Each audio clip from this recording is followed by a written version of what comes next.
जावा में अगर देखें तो यार 8 अंडे देते हैं, 8 बच्चे निकालते हैं, पाल लेते हैं। 11 अंडे देते हैं, 11 बच्चे निकालते हैं, पाल लेते हैं। इस तरह का जो पेयर होता है, इस तरह के जो पेरेंट्स होते हैं, उसकी जो ब्रांचेस चल रही होती हैं, शजरा नसब चल रहा होता है, उसको कहते हैं कि गुड ब्लड लाइन है, इस बंदे की ब्लड लाइन अच्छी है। यानी मुश्ताक भी इसमें एक लोगों का यही सवाल होगा और ये मेरे भी जहन में भी वीडियो के दौरान ही सवाल आया है कि अगर तो एक शख्स के पास अच्छी ब्लड लाइन है, वो लेके जाता है, उसका ख्याल नहीं रखता, तो चलो वो वीक हो गई। तो ऐसा भी कोई पॉसिबल है अगर वो वीक ब्लड लाइन उसके पास आती है, वो उसको अच्छी ब्लड लाइन की तरफ ले जाए? अस्सलाम वालेकुम दोस्तों, मैं हूं यासिर खड़क और आप यूट्यूब चैनल देख रहे हैं यासिर बर्ड्स अकेडमी। तो दोस्तों, फैसलाबाद से जो है मुश्ताक भाई वापस आ चुके हैं और इनको मैंने वापस गिरफ्त में ले लिया और मैंने कहा आप लोगों के लिए एक दफ़ा फिर मिलकर वीडियो बनाई जाए। और एक भाई का हमारे से सवाल था कि यार अच्छी ब्लड लाइन सुनते आ रहे हैं 1.5-2 साल से, आखिर ये अच्छी ब्लड लाइन होती कैसी और आम इंसान जो है वो इस ब्लड लाइन को कैसे पहचानेगा जो नया शो करने वाला है। तो जाहिर सी बात है, इसकी मेडिकल टर्म में नहीं जाएंगे कि ब्लड लाइन वगैरह DNA वगैरह सिस्टम जो भी होता है, इस पर हम बात नहीं करेंगे। लोकली जो चलती है और हम जिस तरह देखते हैं और हमें जितनी समझ है, तो मुश्ताक भाई की ज़ुबानी हम आप लोगों को बताएंगे कि मुश्ताक भाई शुरू करते हैं यहीं से। और पहले खैर खैरियत से आप आगे व्यूअर्स को बता दें कि इंशाल्लाह बहुत जल्दी अभी वीडियो भी मैं आने बता वाली रहा हूँ, है। मैं बता अस्सलाम वालेकुम दोस्तों, मैं आ गया हूँ फैसलाबाद से। मैं फैसलाबाद गया हुआ था इजाज़ भाई का सेटअप लगाने के लिए, और मेरे चैनल पे अब धड़ाधड़ एक के बाद एक, यक के बाद दीगरे आपको जो है वीडियो देखने को मिलेंगी। और ब्लड लाइन के हवाले से बात करें तो देखें, मेडिकल टर्म्स में तो हम पढ़ते ही नहीं, हम गूगल आर्टिकल वगैरह पढ़ते नहीं है, लेकिन हम जो नॉर्मली बात करते हैं कि यार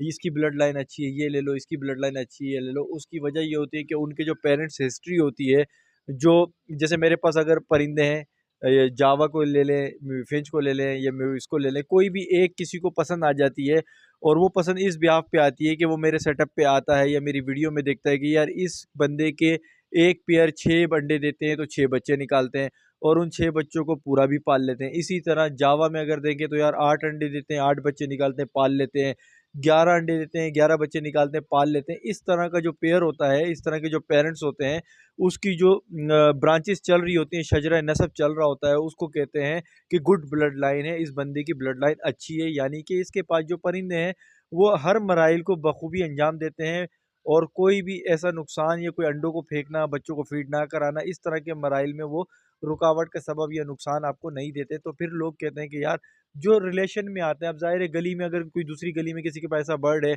और मैं यहाँ रहता हूँ, तो मैं यासिर जब नया शो करे, मैं कहूँगा यार उसके पास बड़े प्यारे हैं ना, उसकी ब्लड लाइन अच्छी है, मैंने जाके देखा, उससे पकड़ते हैं। और जो यूट्यूबर है, अगर कोई यूट्यूबर सच्चा यूट्यूबर अपने फॉर्म में दिखाता है, फार्मिंग की हुई है, तो आप लोगों को फिर वीडियो के थ्रू हर जगह पता चलता है यार इसकी चीज़ मिल जाए तो क्या ही बात है। ये पसंद पसंद की भी बात होती है। अब ब्लड लाइन अगर अच्छी होती है तो इसमें एक चीज़ और भी देखनी है। मिसाल के तौर पे यासिर के पास अच्छी ब्लड लाइन है, आप लोग भी देख रहे हैं, मैं भी देख रहा हूँ, लेकिन अगर यासिर ने आगे जाके उस नस्ल में दूसरी ब्लड लाइन को ऐड करके मज़ीद स्ट्रॉन्ग नहीं किया, तो ये ब्लड लाइन आगे जा के कुछ सालों बाद वीक हो जाएगी। फिर वो कंडम बच्चे आएंगे, माजूर, किसी का पर नहीं है, किसी की ग्रोथ नहीं हो रही, कोई लंगड़ा है, कोई चल नहीं पा रहा, कोई उड़ नहीं पा रहा। इस तरह की चीज़ें एबनॉर्मलिटी देखने को मिलेंगी, जबकि वो होगी गुड ब्लड लाइन ही, यानी कि बेहतर ब्लड लाइन होगी। लेकिन जिस तरह से हमारे मेडिकल टर्म्स में आपने देखा, इंसानों में ख़ानदानी रिश्ते जो हो रहे हैं, कज़न मैरिज, इस पर बड़ा दबाव डाला जा रहा है कि कज़न मैरिज को ख़त्म करें, क्योंकि कज़न ने शादी की, उनके बच्चे हुए, दूसरे कज़न के भी बच्चे हुए, इसके बच्चे ने उस कज़न के बच्चे से शादी करी, तो वो एक ही ब्लड जो है ना वो चल रहा होता है। इससे वीक ब्लड होता है, इससे माजूरी आती है, एबनॉर्मलिटी आती है, बच्चों में मुख्तलिफ़ किस्म की बीमारियाँ जन्म लेती हैं, जो कि अब नाम लेना बेहतर नहीं है, आप खुद ही समझते हैं, मुख्तलिफ़ बीमारी, अल्लाह सबको बचाए, ऐसे होना शुरू हो जाती हैं। इसीलिए तमाम मेडिकल स्टाफ वर्ल्ड वाइड जितना भी है, वो ये कह रहे हैं कि कज़न मैरिज को ख़त्म करें, दूसरे ख़ानदानों में शादी करें, ताकि ब्लड लाइन स्ट्रॉन्ग हो जाए और इन बीमारियों से बचा जाए। सेम यही फार्मूला परिंदों पे भी है, क्योंकि जिसामत सबकी है कि इनके पास भी गुर्दे, फेफड़े, तिल्ली, मिल्ली, जिगर सब होता है। इनमें भी यही है कि आपने जब अच्छी ब्लड लाइन लेनी है तो उसको आपने मेंटेन करना है। ये नहीं होता कि आपने अच्छी ब्लड लाइन ख़रीद ली, अब आपका काम ख़त्म, नहीं, तब भी आपको नुकसान हो सकता है। अगर आपने उस अच्छी ब्लड लाइन को अच्छे तरीके से मेंटेन करके नहीं रखा, तो आपके पास वो ब्लड लाइन आगे जाके अच्छी नहीं रहेगी। अगर आपने कहा ना कि बस कमाई जाओ, पट्टे आ रहे हैं, बेचे जाओ, और आगे जाके, जैसे मैं अगर बात करूँ तो मैंने कोई 3-4 साल बाद इस तरह का किया, थोड़ा बहुत अवेयरनेस आई, उसके बाद अभी भी पिछले टाइम में आपने देखा होगा मैंने लाहौर से मंगवाई थी वाइट। अब मेरे साथ प्रॉब्लम ये थी कि मेरे पास देखें वाइट थी, और मैं पहचाना जाता हूँ कि यार वाइट जो है ना ज़्यादा मेजोरिटी में मैंने रखी हुई है, तो मैं ऐसे ही शख्स को ढूंढूंगा जिसके पास इसी तरह वाइट हो, यानी कि उसका क्रॉस ना लगाओ किसी के साथ, और उससे वाइट ही बच्चे आए। अब वो ब्लड लाइन तो किसी और की होगी और मेरे साथ आएगी तो मर्ज हो जाएगी, समझ लें एक नई ब्लड लाइन बन जाएगी, यूँ समझ लें। इसको कहते हैं स्ट्रॉन्ग हो जाना। यानी लाहौर से मैंने परिंदे मंगाए, मेरे परिंदे पुराने हो गए थे, उसके परिंदे वहाँ पे पुराने हो गए थे, हमने इन दोनों को मिलाया तो हमने एक नई चीज़ को जन्म दे दिया, आप ऐसा समझ लें।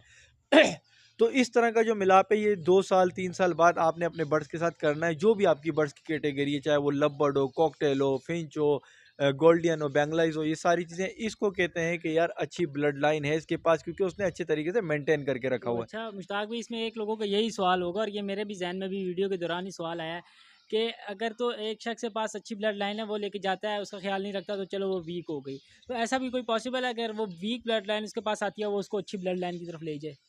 देखें, अगर तो आपके पास वीक ब्लड लाइन आती है, पहली बात तो ये आपको पता कैसे चलेगा? देखें, जब आप उससे ब्रीड लेंगे तो आपको पता चल जाएगा कि यार ये परफॉर्मेंस अच्छी नहीं दे रहे। अब होगा तो आपके पास जोड़ा ही, तो फिर आप ये कर सकते हैं कि उसकी फ़ीमेल को अलग किया, उसके मेल के साथ किसी अच्छी जगह की फ़ीमेल ली, लगा के देखा, और उसकी फ़ीमेल के साथ किसी अच्छी जगह का मेल लिया, उसको लगा के देखा, तो ये क्रॉस पेयरिंग हो जाएगी और इसके नताइज देखें कि क्या आ रहे हैं, तो वो फिर ब्लड लाइन स्ट्रॉन्ग हो जाएगी। ठीक। एक और सवाल इसमें यही है मुश्ताक भाई, इसमें मज़ीद पूछेंगे कि यार अक्सर हमारी बर्ड्स की टर्म में पूछा जाता है फेसबुक वगैरह डिफरेंट जो हैं कि यार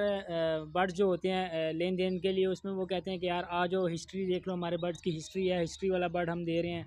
तो ये हिस्ट्री जो है मुझे तो थोड़ी बहुत समझ है, तो ये व्यूअर्स काफ़ी लोग जो हैं ये हिस्ट्री पे परेशान है कि आखिर ये हिस्ट्री है क्या, कि बर्ड्स हम आपको हिस्ट्री के साथ देंगे। तो ये चीज़ भी मेरे ख्याल से इनकी रहनुमाई करें थोड़ी। देखिए, जहाँ तक मेरा कम इल्म है ना, कम इल्मी के हिसाब से कह रहा हूँ, क्योंकि देखें हिस्ट्री जो होती है ना वो रिकॉर्डेड होती है, और आपने देखा है कि मैं रिकॉर्डेड सिस्टम नहीं करता, बस मैं तो हिस्ट्री के हिसाब से ये है कि मैंने तो कभी हिस्ट्री मेंटेन ही नहीं की, क्योंकि मुझे पता ही नहीं होता कौन बूढ़ा हो गया कौन जवान हो गया। मैं तो आपको बताता रहता हूँ कि बूढ़े भी मैं बड़े शौक से रखता हूँ, क्योंकि मेरे दिल में ये एक नरमी है, ये एक डर है कि तो बूढ़े को मैं निकाल दूँ ये सोच के कि यार क्या है क्या नहीं है, तो ऐसा मेरा ज़मीर गवारा नहीं करता। और मैं परिंदों को रखता हूँ शौक के तहत, तो बिज़नेस पर्पज़ के तहत जो रख रहे होते हैं तो वो ज़्यादातर मैंने देखा है कि हिस्ट्री मेंटेन कर रहे होते हैं,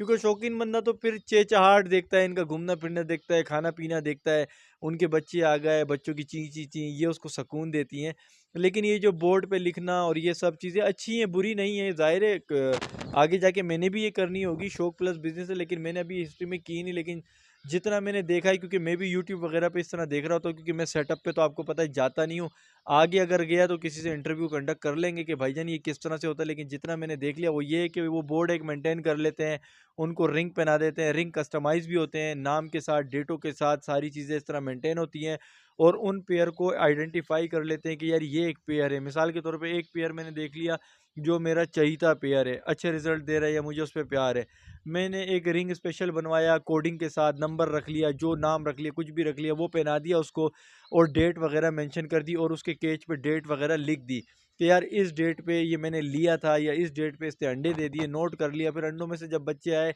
उसमें भी नोटिंग कर ली कि यार ये बच्चे इतने दिन में ऐश हो गए, प्रॉपर एक मेथड के तहत ना। अब उसके जब बच्चे आए तो उनको भी स्पेशल रिंग पहना दिए गए, और किसी बोर्ड पे किसी डायरी पे लिख दिया गया कि इनके बच्चे थे, इनका रिंग नंबर ये था, इनके बच्चों को जो रिंग डाला उसका रिंग नंबर ये या रिंग का कलर ये है, ताकि हम आइडेंटिफाई कर सकें कि ये जो है किस पेरेंट्स के बच्चे हैं। उसी के बाद उसके जब बच्चे आएंगे तो उसको भी आइडेंटिफाई किया। तो इस तरह से जो नोटिंग चल रही होती है, मेरा ख्याल है इसको ही हिस्ट्री कहते हैं, कि मेरे बर्ड्स की हिस्ट्री देख लें। क्योंकि अगर मैं समझूं कि हिस्ट्री को कैसे देखा जाता है, तो हिस्ट्री को कहीं गूगल पे सर्च नहीं किया जाएगा, उसके पेरेंट्स की कारकर्दगी और उससे आने वाली नस्ल को हिस्ट्री कहते होंगे। अगर यहाँ पर कोई भूल चूक है तो मेरी इस्लाह कर दीजिएगा कमेंट्स में, मगर गालियाँ मत दीजिएगा, क्योंकि मैं पहले ही कह चुका हूँ कि मैं जाहिलाना तरीके से जो है परिंदे रखता हूँ, क्योंकि मुझे शौक है और मैं हिस्ट्री की तरफ अभी दूर दूर तक नहीं हूँ। तो दोस्तों उम्मीद करता हूँ आज की वीडियो आपको काफ़ी ज़्यादा इन्फॉर्मेटिव लगी होगी और काफ़ी ज़्यादा आपको इसमें कुछ सीखने को भी मिल गया होगा, और काफ़ी ज़्यादा लोगों के जो सवालात थे वो भी मैंने मुश्ताक भाई से पूछ लिए। ये सवालात का सिलसिला जब तक जहान जब तक है यूट्यूब चैनल, जब तक आप लोग हमारी फैमिली है, हमने एक दूसरे के साथ जुड़े हैं, तो सवालात और जवाबात का सिलसिला यूँ ही आखिर तक चलता रहेगा। तो दोस्तों चाहूँगा इजाज़त इस दुआ इस उम्मीद और इस अपनेपन के साथ कि आप अपने और अपने बर्ड्स का बहुत ज़्यादा ख्याल रखेंगे। पाकिस्तान और दुनिया भर में परिंदे और परिंदों वाले ऐसी तरक्की करते रहे। मिलेंगे नई वीडियो में नए टॉपिक के साथ, तब तक के लिए अपने मेज़बान मुश्ताक खटक और यासिर खटक को दीजिए इजाज़त। अल्लाह हाफ़िज़।